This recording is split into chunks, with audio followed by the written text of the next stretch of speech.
আজকাল আপনি যাকে বেশি আপন ভেবে বুকে ঠাঁই দিবে, সে ঠিক এই পরগাছা গাছের মতো আপনাকে ধ্বংস করে দিবে, গ্রাস করে ফেলা দিবে, কষ্ট দিবে। দেখেন এখানে একটা খেজুর গাছ ছিল, সেই খেজুর গাছের উপরে বটগাছের একটা বিচি পড়ার পরে খেজুর গাছটাকে এমনভাবে দখল করে ফেলেছে বটগাছটি, যা কিছুদিন পরে আর খেজুর গাছের কোনো অস্তিত্ব থাকবে না। হাই বন্ধুরা, দেখেন খুবই চেষ্টা করতেছে আপনাদেরকে দেখানোর জন্য। কিছুদিন আগে এই খেজুর গাছটি কি সুন্দর ছিল, কিন্তু বটগাছে তাই গ্রাস করে ফেলাইছে। প্রতিটি মানুষের জীবনেই, সংসার জীবন, চাকরির জীবন, ব্যবসা ক্ষেত্রে চলার পথে পরগাছা লোক অনেক আছে। তাদের থেকে দূরে থাকাটাই আমি ভালো মনে করি।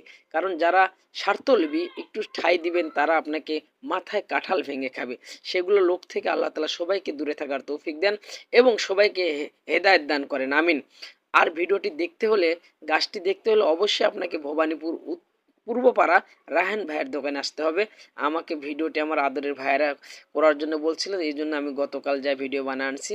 কেমন হয়েছে বন্ধুরা অবশ্যই কমেন্টে জানাবেন। সকলের প্রতি শ্রদ্ধা, ভালোবাসা অবিরাম, এবং নিজেকে যেন আল্লাহ তাআলা হেদায়েত দান করেন, সঠিক পথে চলার তৌফিক দান করেন। আমিন। সবাই ভালো থাকবেন, সুস্থ থাকবেন।